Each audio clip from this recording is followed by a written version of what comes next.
Tuhan, terima kasih Tuhan. Sebentar kita akan mendengarkan isi hatimu. Tuhan sampaikan. Dan aku bersyukur Engkau menjamah hati kami. Hati yang pernah merasakan luka dan kebekuan. Engkau jamah begitu indah. Karena kami adalah pahlawan-pahlawan iman di akhir zaman. Dan itu selalu dimulai dari hati. Manusia melihat rupa, tapi Allah melihat hati. To see in the depth within my heart. Dia melihat kedalaman hati yang paling dalam. Dan kami memulai dengan kejujuran. Kami mau Tuhan.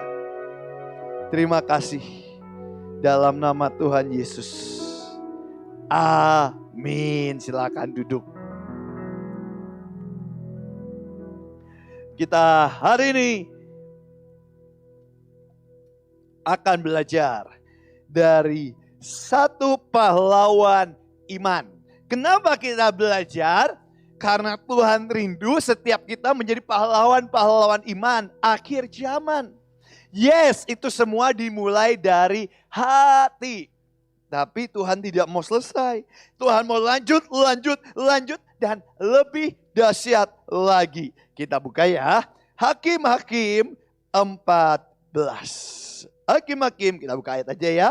Hakim-Hakim 14. Nah, ada satu hakim yang bernama siapa di Hakim-Hakim 14? Belum berarti ya. Hakim-Hakim 14. Gak apa-apa, lihat slide aja. Kalau pada nggak bawa Alkitab ya. Hakim-Hakim 14. Ada satu hakim yang begitu kuat.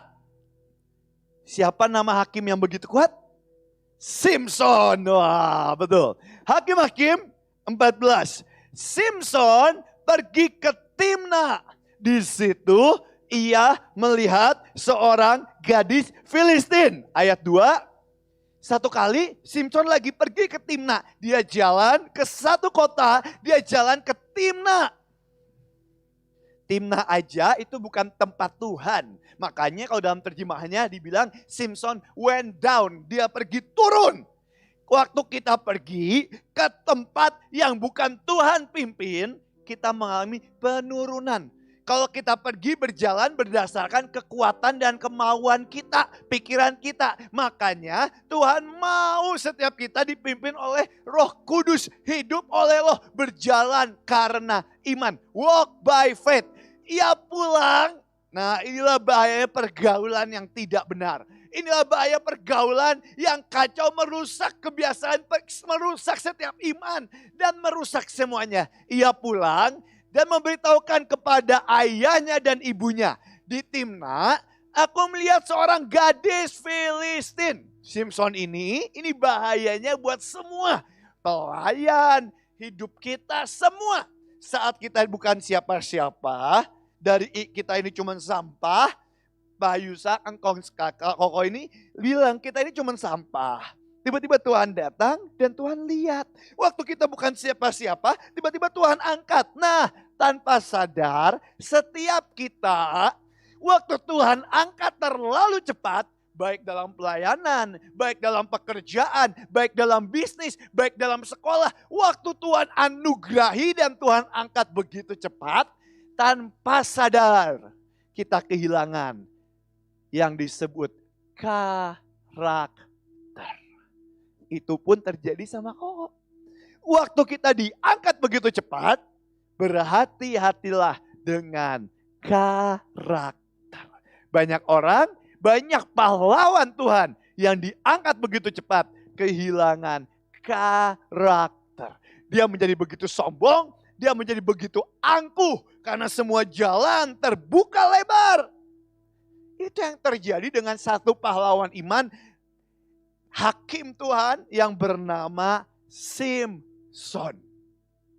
Dan dikatakan seperti ini. Ia pulang memberitahukan kepada ayahnya dan ibunya. Di Timna, aku melihat seorang gadis Filistin. Tolong ambillah dia menjadi istriku. Ini satu kata-kata yang begitu sombong. Tiba-tiba dia lihat perempuan cantik. Terus dia bilang ke papanya, "Pah, jadiin dia istriku." Koko punya anak, masih kecil namanya Joakim. Kalau punya anak udah gede segede Simpson, dan Joakim berani ngomong kayak gitu, Koko gampar. Dan di sini katakan seperti ini. Tetapi ayahnya dan ibunya berkata kepadanya, "Tidak adakah di antara anak-anak perempuan Simpson, kita itu gak boleh nikah sama bangsa Filistin. Kita ini bangsa perjanjian, nikah dengan orang yang percaya dan beriman." Ini mereka gak percaya Tuhan. Filistin itu nyembah patung, nyembah berhala. Tidak adakah dibilang gak mending cari di keluarga kita aja. Gak mending cari aja orang-orang yang percaya Tuhan. Di antara bangsa kita orang perempuan, sehingga kau pergi mengambil istri orang Filistin dari orang yang tidak bersunat, itu orang-orang yang punya perjanjian daripada orang yang di luar.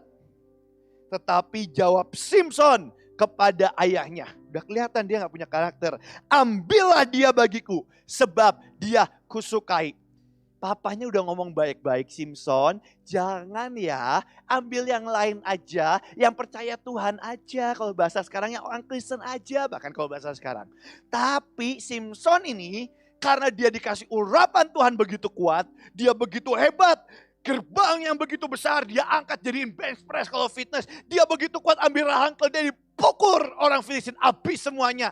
Dia tarik tali, rantai dirobek seperti jerami. Dia orang yang begitu kuat.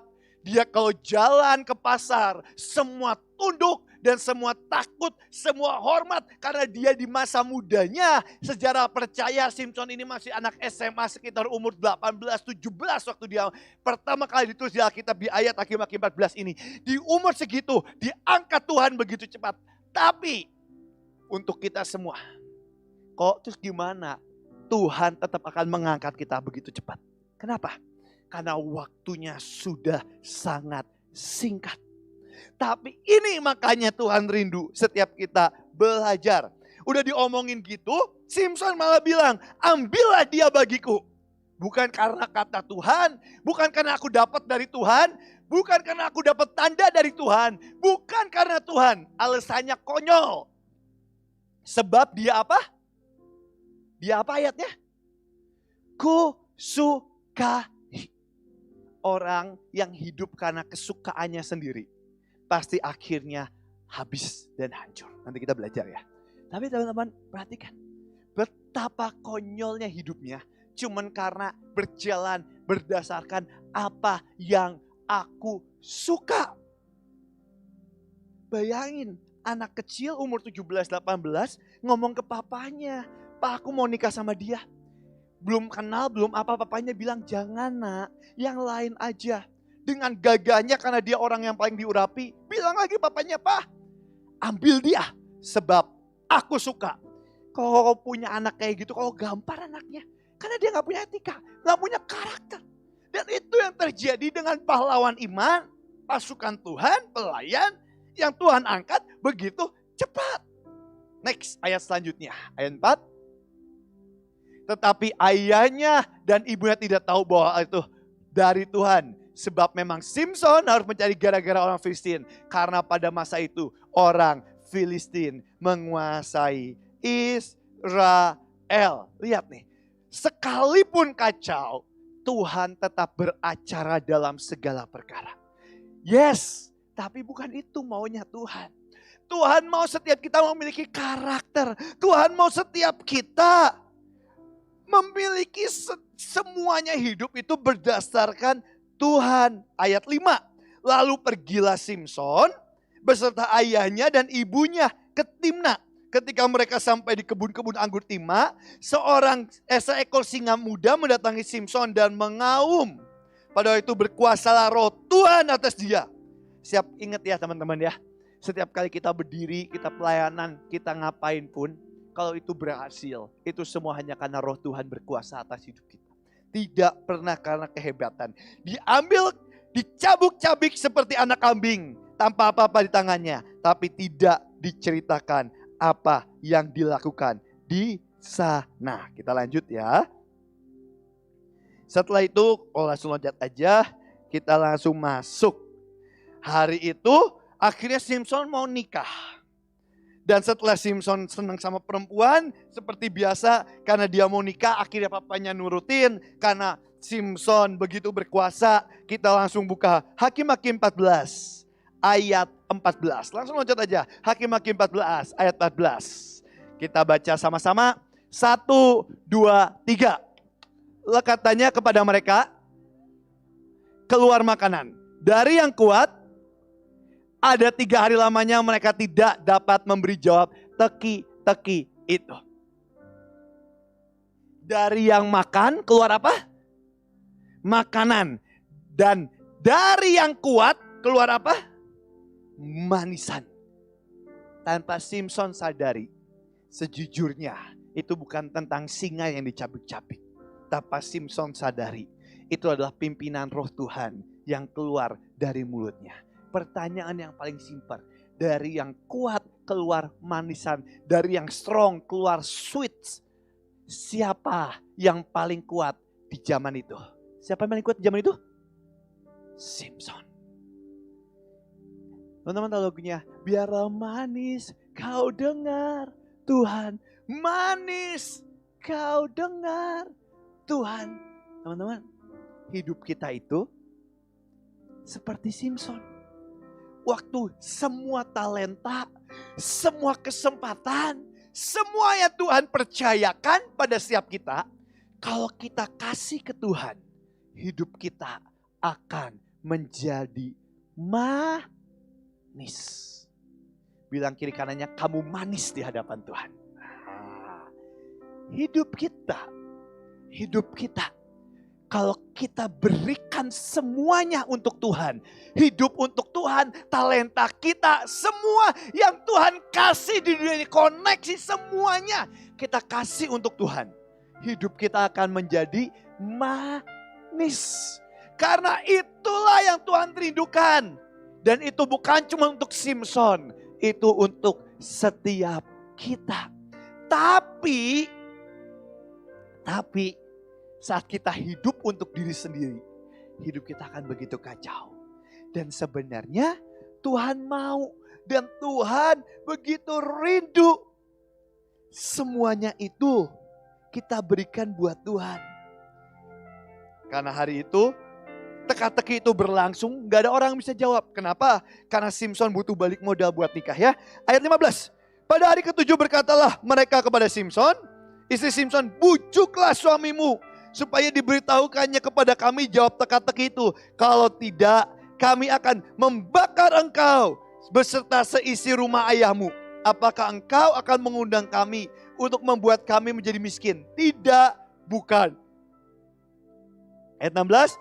Lalu menangislah istri Simpson itu sambil memeluk Simpson, katanya, engkau benci saja kepadaku dan tidak cinta kepadaku. Suatu teka-teki kau katakan kepada orang bangsaku Filistin, tetapi jawabnya tidak kau beritahukan kepadaku.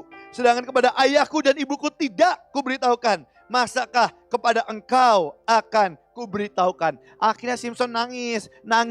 Istrinya nangis terus ke Simpson. Simpson itu lemah dan dia gak tahan dengan tangisan. Apa yang terjadi? Terjadilah kekacauan dan Simpson marah. Teman-teman, seorang pahlawan iman yang seharusnya satu-satunya nabi, satu-satunya hakim, yang urapannya itu keluar dari tubuhnya dan menguasai badannya. Begitu dia angkat begitu kuat, dan seharusnya itu akan menjadi cerita kepahlawanan yang terdahsyat yang pernah ditulis dalam Alkitab. Belum pernah ada satu hakim pun yang begitu kuat, lebih kuat dari Simpson. Dia bisa angkat semuanya dan semua urapan yang Tuhan kasih seharusnya Simpson berikan untuk Tuhan dan hidupnya akan menjadi manis.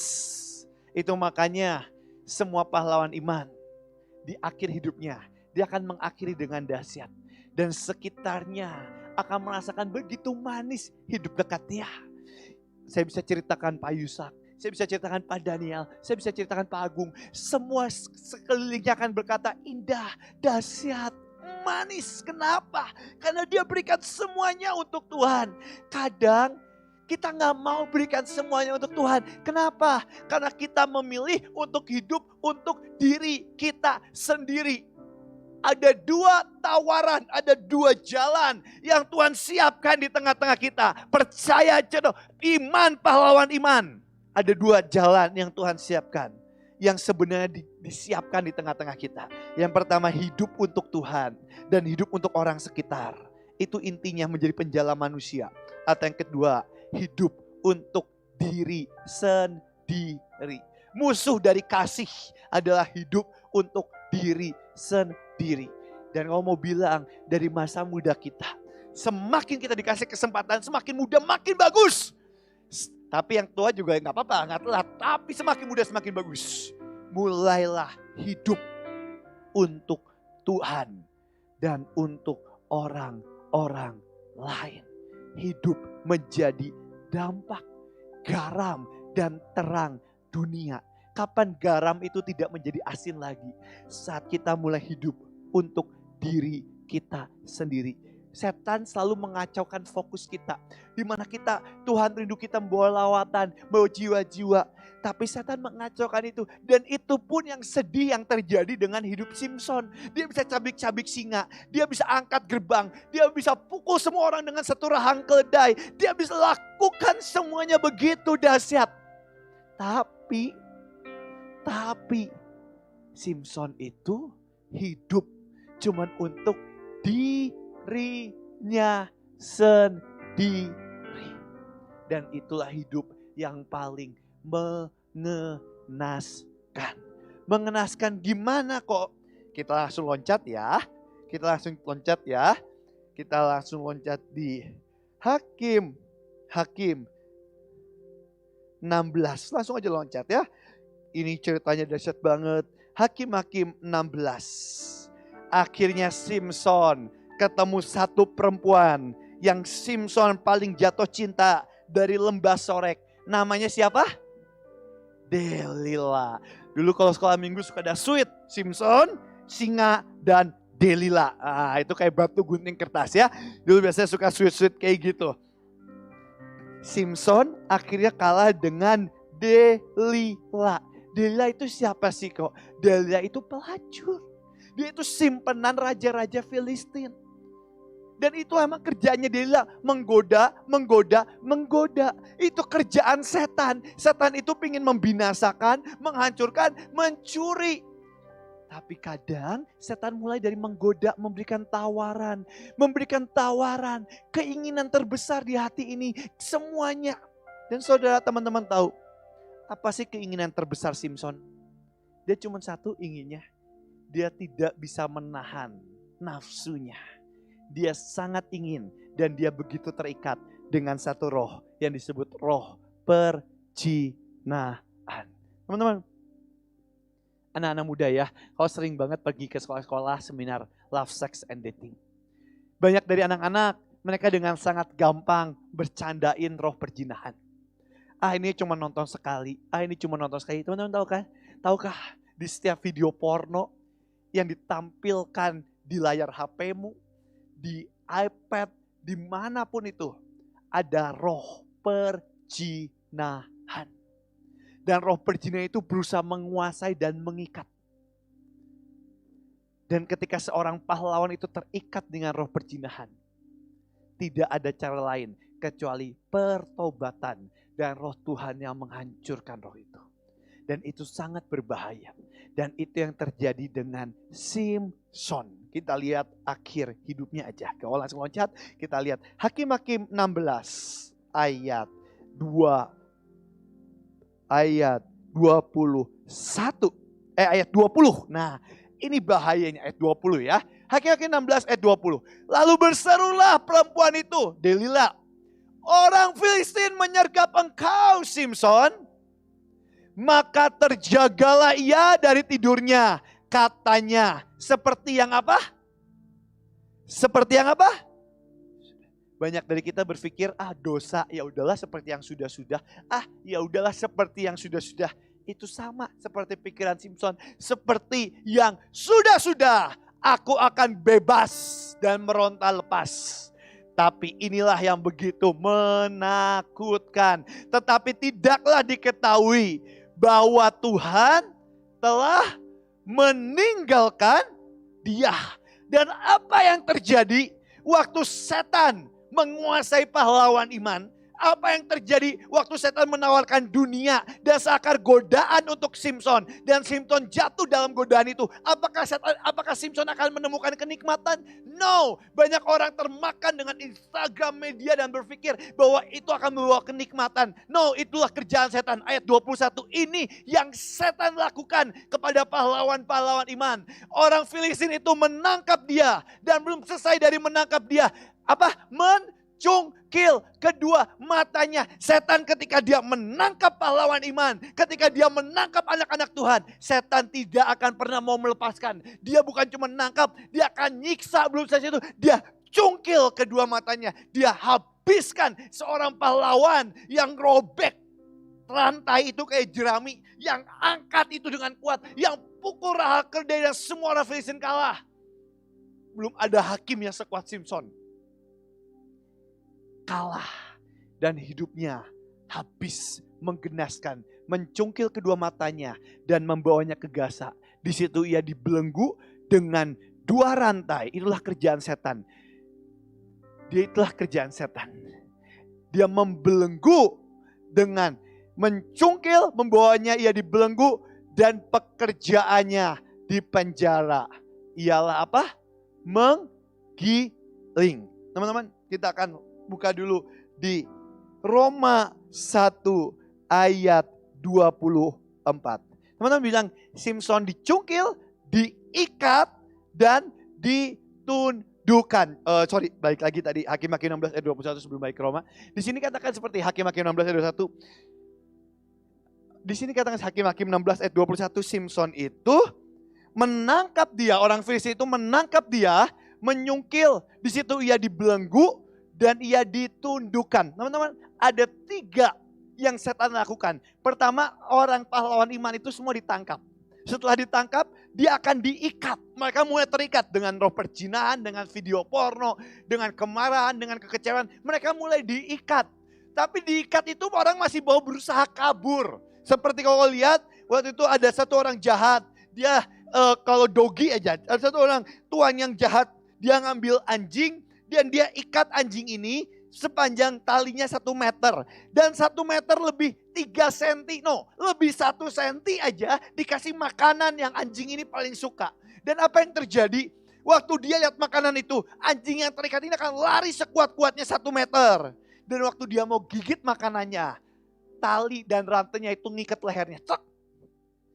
Hari pertama dia cobain gak bisa. Hari kedua dia cobain lagi. Set. Lama-lama lehernya mulai luka. Lehernya mulai keluar darah. Dan anjing sekuat-kuatnya cuman paling perlu 3 hari. Paling mentok 1 minggu. Setelah itu tuan yang jahat itu akan lepaskan rantainya. Dan apa yang terjadi?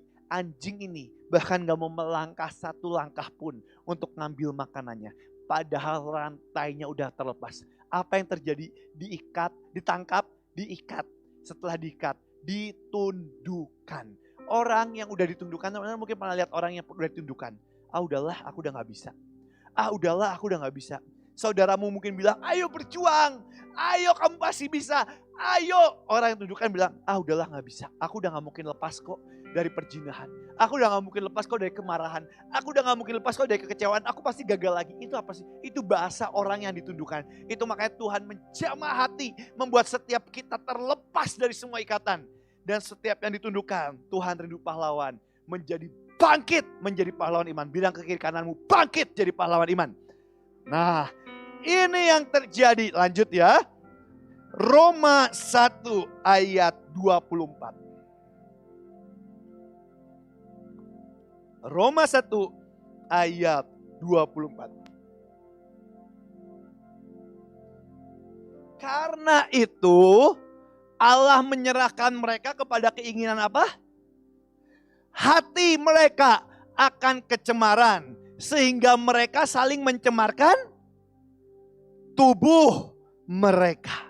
Teman-teman, boleh balik lagi ke Hakim-Hakim 16 ayat 21. Inilah yang paling sedih. 1 titik Tuhan itu menyerahkan bukan karena kemauan dia, bukan karena kemauan Tuhan, tapi karena hukum roh. Dia menyerahkan keinginan hatinya. Dan ini yang terjadi pada Simson. Simson ini keinginannya apa sih? Dia keinginannya cuma satu, dia ingin berzina. Dia pingin roh perzinahan, dia cuma cari itu kok. Dia cari pelacur, dia cari roh perzinahan, cuman itu keinginan Simson. Dan akhirnya Tuhan jawab, no. Setan akhirnya menguasai. Dan dibilang gini, di situ ia dibelenggu dengan 2 rantai tembaga. Dan pekerjaannya di penjara ialah menggiling. Sebenarnya artinya bukan menggiling, tapi pekerjaannya di penjara ialah gigolo. Kenapa gigolo kok? Yes, hari itu bangsa Filistin melihat Simson sebagai raksasa pahlawan perang, manusia setengah dewa. Dan waktu ditangkap, semua perempuan Filistin cuman punya satu cita-cita. Aku mau melahirkan anak dewa. Dan apa yang terjadi? Sejarah mencatat Simson di tengah matanya buta, di tengah rantai. Semua perempuan Filistin itu ngantri. Dan mereka cuma mau satu, mereka mau jadiin Simson jadi calon papa mereka. Dan mereka ngantri semalam-malaman. Dan itu kerjaan Simson siang dan malam. Itulah kerinduan hati Simson. Simson pengen berzina. Simson senang dengan roh perzinahan. Simson peluk itu. Dan akhirnya hidupnya kacau. Seharusnya hidupnya menjadi manis dan indah. Membawa pahlawan untuk bangsa Israel. Tapi bukannya itu. Dia hidup begitu kacau. Ayat 22 dan ini yang terjadi. Ayat 22 dikatakan sini. Tetapi rambutnya mulai tumbuh. Kekuatan Simson bukan karena rambutnya kok sebenarnya. Tapi mulai sudah dicukur. Ayat 23 dikatakan seperti ini. Sesudah itu berkumpullah raja-raja kota orang Filistin untuk mengadakan perayaan khotbah sembelihan yang besar kepada Dagon. Dan untuk bersukaria telah diserahkan oleh Allah kita ke dalam tangan kita Simson musuh kita. Ayat 24, Simson ini udah kacau, jiwanya udah kacau, dipermainkan, dihabiskan, dipermalukan sedemikian rupa. Dan ketika orang banyak melihat Simson, mereka menguji Allah mereka sambil berseru telah diserahkan ke dalam tangan perusak tanah kita yang membunuh banyak teman kita Simson ini. Dijadiin bahan ketawaan. Ayat 25. Ketika mereka riang gembira, berkatalah mereka, panggillah Simson untuk melawak bagi kita. Ayat 25. Simson dipanggil untuk melawak bagi kita. Next, ayat 25 dikatakan, panggillah, ketika itu panggillah Simson untuk melawak bagi kita. Simson dipanggil. Kemudian mereka menyuruh dia berdiri di atas tiang-tiang. Ayat 26. Nah inilah yang dikatakan. Berkata Simson kepada anak penuntutnya, lepaskanlah aku, biarkanlah aku merabat tiang penyangga supaya aku dapat bersandar kepadanya. Ayat 27. Adapun gedung itu penuh dengan laki-laki dan perempuan. Segala raja kota orang Filistin ada di sana. Semua lagi kumpul. Yang menonton lawak Simson itu. Jiwanya kacau. Ayat 28. Dipermalukan, dikacaukan seperti ini. Berserulah Simson kepada Tuhan. Inilah kunci kekuatan Simson. Inilah kunci dari urapan. Bukan pada rambutnya. Tapi dari seruannya yang mengandung relationship. Kunci dari kekuatan Simson adalah hubungan dengan Tuhan. Ketika dia berseru bukan tentang rambutnya. Dia berseru kepada Tuhan. Kata, ya Tuhan, ingatlah kiranya kepadaku. Apa yang Simson angkat? Simson sedang mengangkat relationship. Tuhan, ingat padaku. Dan buatlah aku kuat satu kali ini aja. Supaya dengan satu pembalasan, ku balaskan kedua mataku ini kepada orang Filistin. Kunci dari kekuatan Simson adalah relationship. Langsung lompat ayat 30. Ayat 30 dan kita tutup. Berkatalah Simson, biarlah kiranya aku mati bersama-sama dengan orang Filistin. Lalu membukakan ia sekuat-kuatnya. Maka rubuhlah rumah itu menimpa raja kota itu.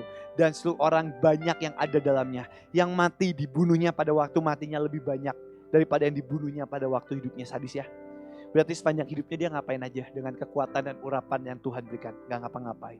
Dia cuma Alkitab catat dia doa ke Tuhan cuma 2 kali. Waktu dia butuh air itu juga buat nafsunya dia. Yang kedua waktu dia mau mati. Dan yang dibunuh pada waktu hidupnya.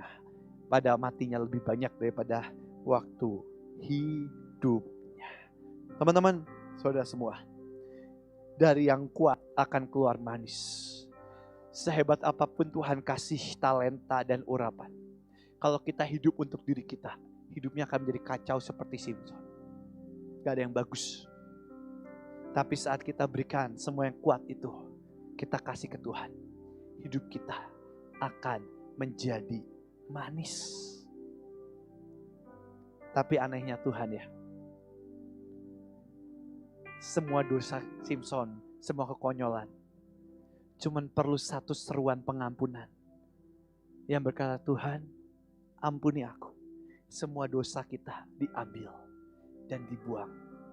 Dan Tuhan kasih urapan yang sama. Hari ini, maukah kita datang ke hadapan Tuhan dengan relationship, dengan sebuah hubungan. Mungkin hidup kita pernah konyol, mungkin kita pernah melakukan yang konyol. Tapi maukah kita balik dengan sebuah relationship. Tutup matamu dan kita sembah Tuhan. Seperti rasa rindu sungaimu, jiwaku rindu Engkau. Kaulah Tuhan, Kaulah Tuhan, hatiku ku rindu Engkau. Sekali lagi, seperti rusa rindu, seperti rusa rindu sungaimu, jiwaku rindu Engkau.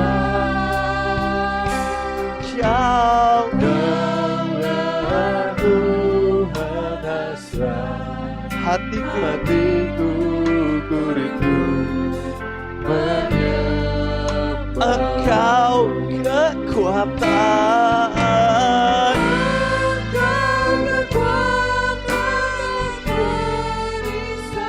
kepadamu Rohku berseru. Engkau kekuatan, kekuatan dan perisai kepadamu Rohku sekali lagi. Engkau kekuatan,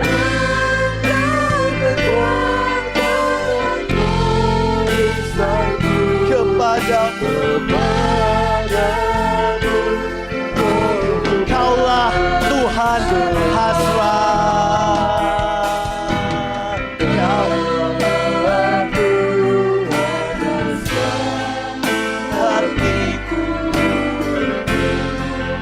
menyembah. Tutup matamu dan nikmati Tuhan malam ini, hari ini. Tanpa sadar, kita seperti Simson. Kita hidup untuk diri kita sendiri. Semua talenta yang Tuhan berikan, tanpa sadar kita hidup untuk diri kita sendiri. Kita melakukan banyak kekonyolan demi kekonyolan. Dan kadang kalau kita renungkan hidup kita, terlalu banyak kekonyolan yang kita buat. Tanpa sadar ada ikatan demi ikatan. Tapi malam ini dalam anugerahnya, bolehkah sekali lagi semua pahlawan iman kita angkat relationship itu di hadapan Tuhan. Seperti seruan Simson di akhir hidupnya, Tuhan ingat aku, Tuhan ingat aku, Tuhan. Biarkan hati ini memiliki relationship dengan Engkau. Tuhan, biarkan hati ini menikmati hadirat-Mu sekali lagi. Tuhan, aku mau menjadi pahlawan iman-Mu. Hari ini, kalau Engkau mau mengangkat relationship itu di hadapan Tuhan, taruh tanganmu di hatimu dan panggil namanya Yesus. Yesus, Yesus, kau berarti bagiku. Yesus. Bolehkah angkat relationship itu? Bolehkah bilang pada Tuhan, Tuhan, I love you. Ampuni kekonyolanku. Iya, bukankah Kau Tuhan yang membuang semua dosaku? Iya. Kau. Iya.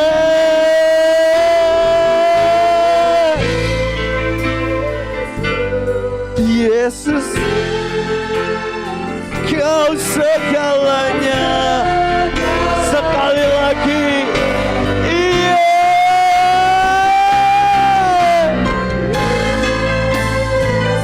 Yeah. Kau.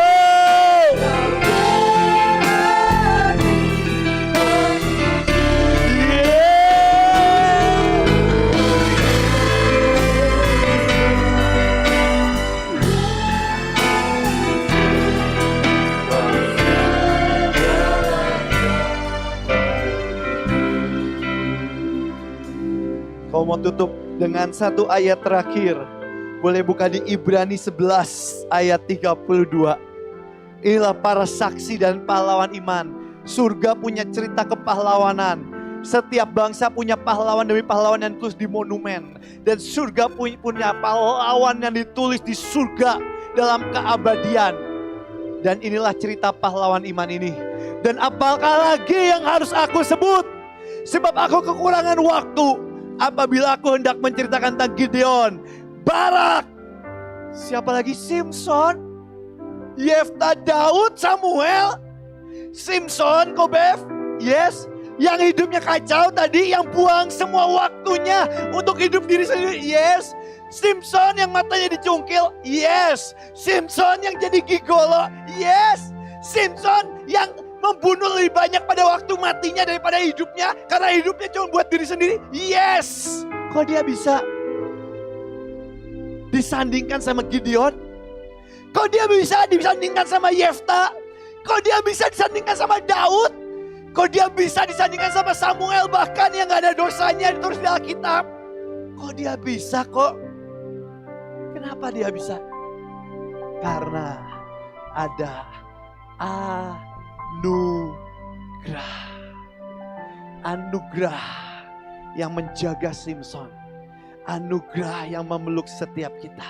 Saat dia angkat relationship itu, semua kekonyolan dan dosanya Tuhan ambil dan Tuhan buang, dan Tuhan taruh Simson ke dalam cerita kepahlawanan di surga, dan dia tetap mengakhiri hidupnya sebagai seorang pahlawan iman.